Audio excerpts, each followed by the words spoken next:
मैं यही कहना चाहता हूं कि अपनी भूमिका जो डीडी और ऑल इंडिया रेडियो ने निभाई है उसका क्रेडिट भी आज उनको मिला है और लोगों तक सही खबर पहुंचाने का काम भी किया है। तो मुझे पूर्ण विश्वास है भविष्य में भी ये जो भरोसा उनके ऊपर दर्शकों ने जताया है, एजेंसीज ने जताया है, भविष्य में भी वो रहेगा। इनके हज़ारों स्टिंगर्स और हज़ारों जो कर्मचारी दूरदर्शन ऑल इंडिया रेडियो के हैं, वर्षों से लगातार प्रयास कर रहे हैं कि वो समाज की और सरकार की होने वाली घटनाओं और खबरों को जन जन तक पहुंचाने का काम करें और सत्यता के साथ करें। सर, प्रधानमंत्री की जो कार्रवाई है कहीं ना कहीं जो कांग्रेस है उसे राजनीतिक षड्यंत्र बता रही है। मुझे लगता है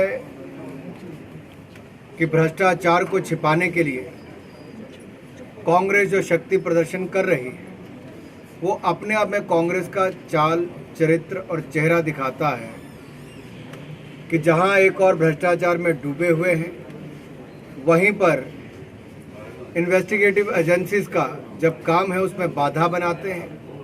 मुख्यमंत्री 5-5 दिन अपने राज्यों को छोड़कर राजधानी में आकर बैठते हैं। ये अपने आप में दिखाता है कि दबाव बनाने का काम किया जा रहा है ताकि भ्रष्टाचार जो हुआ है एक परिवार, एक पार्टी के द्वारा उसको छिपाया जा सके।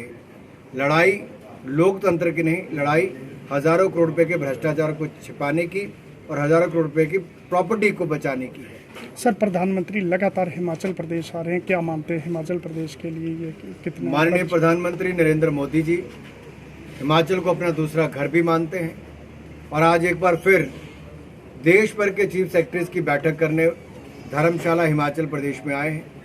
उनका बहुत स्वागत, अभिनंदन बड़ी गर्मजोशी के साथ हुआ है और ये 2 दिन यहाँ पर रहकर तो देश भर में जो सभी राज्य की सरकारें हैं वो कैसे एकजुट होकर अच्छा काम कर सके, केंद्र की योजनाएं, राज्य की योजनाओं का लाभ आम जनमानस तक कैसे पहुँचे, नागरिक तक कैसे पहुँचे, उसको लेकर बाकी सब बातें जो करेंगे। एक बड़ी बैठक हिमाचल में हो रही है, बहुत बड़ी बात। सर, अग्निवीरों जो योजना है उसको लेकर बड़े स्तर पर देश भर में युवा जो है वो आक्रोशित हैं, क्या कहना चाहिए? अग्निपथ योजना बहुत लंबी चर्चा के बाद लाई गई है और अग्निवीर की भर्ती करने के लिए एक रास्ता खोला गया है ताकि देश भर के 46,000 ऐसे नौजवानों को देश की सेना में जनमानस तक कैसे पहुंचे, नागरिक तक कैसे पहुंचे, उसको लेकर बाकी सब बातें जो करेंगे। एक बड़ी बैठक हिमाचल में हो रही है, बहुत बड़ी बात। सर, अग्निवीरों जो योजना है उसको लेकर बड़े स्तर पर देश भर में युवा जो है वो आक्रोशित हैं, क्या कहना चाहिए? अग्निपथ योजना बहुत लंबी चर्चा के बाद लाई गई है और अग्निवीर की भर्ती करने के लिए एक रास्ता खोला गया है ताकि देश भर के 46,000 ऐसे नौजवानों को देश की सेना में अपनी सेवाएं देने का अवसर मिले और 46,000 हर साल अगर ये भर्ती होते हैं तो अपने आप में एक बड़ी संख्या आपको देखने को मिलती है कि अगले कुछ वर्षों में भर्ती होगी। 4 वर्ष का इसका कार्यकाल रहेगा और जब ये रिटायरमेंट के 4 वर्ष अपना का कार्यकाल पूरा करेंगे तो उसके बाद 25% को वापस 15 साल की सेवा के लिए सेना में रखा जाएगा और जब ये 4 साल के लिए शुरुआत होती है तो 4,70,000 रुपये जहाँ एक साल का मिलेगा, वहीं चौथे साल वो बढ़कर 6,92,000 हो जाता है। 4 साल पूरा करने के बाद लगभग 11 लाख रुपया लमसम पैसा इनको मिलेगा। कोई 10वीं में बच्चा है और वो सेना में भर्ती होता है अग्निवीर बनकर, तो 4 साल के बाद उसको 12वीं का सर्टिफिकेट भी मिलता है, उसका स्किल सेट भी पहले से बेहतर होता है।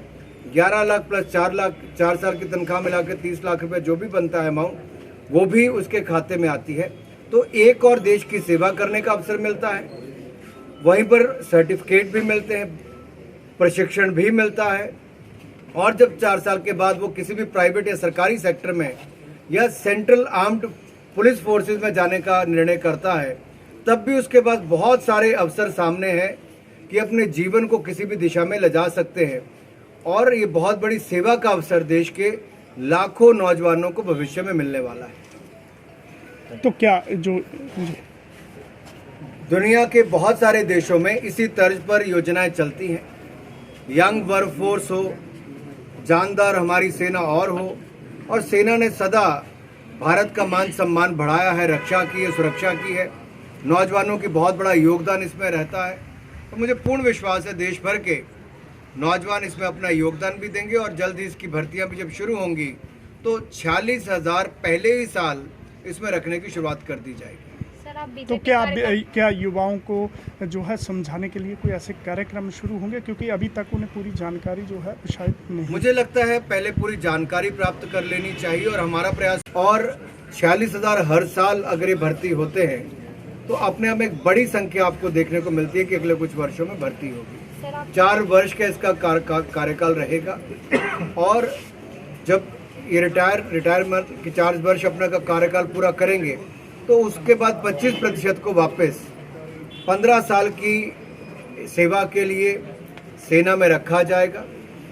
और जब ये 4 साल के लिए शुरुआत होती है तो 4,70,000 रुपये जहाँ एक साल का मिलेगा, वहीं चौथे साल वो बढ़कर 6,92,000 हो जाता है। 4 साल पूरा करने के बाद लगभग 11 लाख रुपया लमसम पैसा इनको मिलेगा। कोई 10वीं में बच्चा है और वो सेना में भर्ती होता है अग्निवीर बनकर, तो 4 साल के बाद उसको 12वीं का सर्टिफिकेट भी मिलता है, उसका स्किल सेट भी पहले से बेहतर होता है। 11 लाख प्लस 4 लाख, 4 साल की तनख्वाह मिलाकर 30 लाख रुपए जो भी बनता है अमाउंट, वो भी उसके खाते में आती है। तो एक और देश की सेवा करने का अवसर मिलता है, वहीं पर सर्टिफिकेट भी मिलते हैं, प्रशिक्षण भी मिलता है। और जब 4 साल के बाद वो किसी भी प्राइवेट या सरकारी सेक्टर में या सेंट्रल आर्म्ड पुलिस फोर्सेस में जाने का निर्णय करता है, तब भी उसके पास बहुत सारे अवसर सामने हैं कि अपने जीवन को किसी भी दिशा में ले जा सकते हैं। और ये बहुत बड़ी सेवा का अवसर देश के लाखों नौजवानों को भविष्य में मिलने वाला है। तो क्या जो दुनिया के बहुत सारे देशों में इसी तर्ज पर योजनाएं चलती हैं। यंग वर्कफोर्स हो, जानदार हमारी सेना और सेना ने सदा भारत का मान सम्मान बढ़ाया है, रक्षा की है, सुरक्षा की है। नौजवानों की बहुत बड़ा योगदान इसमें रहता है।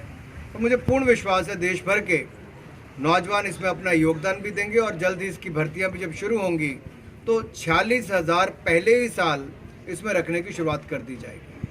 तो क्या युवाओं को जो है समझाने के लिए कोई ऐसे कार्यक्रम शुरू होंगे, क्योंकि अभी तक उन्हें पूरी जानकारी जो है शायद नहीं। मुझे लगता है पहले पूरी जानकारी प्राप्त कर लेनी चाहिए और हमारा प्रयास भी यही है कि मीडिया के माध्यम से, सोशल मीडिया के माध्यम से युवाओं तक जानकारी पहुंचाएं, उनको सच्चाई का पता भी चले और कैसे इस योजना का लाभ उनको मिलने वाला है, कैसे उनकी सर्टिफिकेशन से लेके देश की सेना में काम करने से लेके उनका उज्जवल भविष्य की ओर भी ले जाने का काम बहुत सारे इंडस्ट्रियलिस्ट ने भी आगे आकर अपनी बात रखी है कि कैसे वो प्राथमिकता देंगे। जो लोग अग्निवीर होंगे उसके बाद उनको जीवन में कहाँ किस किस क्षेत्र में जा सकते हैं। बहुत सारी स्टेटमेंट बहुत सारे लोगों की आई है और सेंट्रल आर्म्ड पुलिस फोर्सेस में इनके लिए अवसर रहेगा इसके बाद जाकर अपनी सेवाएं देने का भी। धन्यवाद।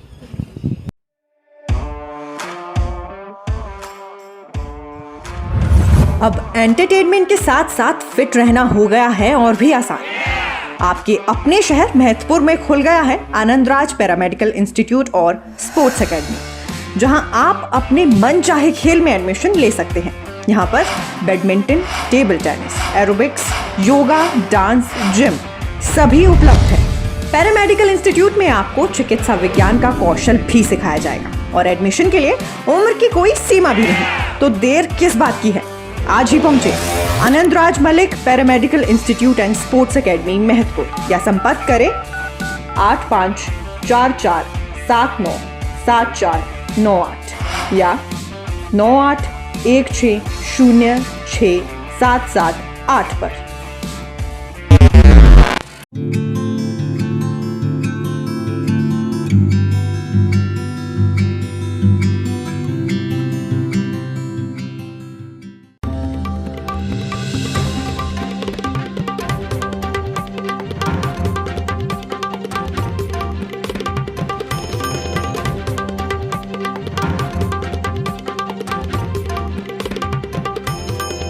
दिन भर मीडिया नेटवर्क,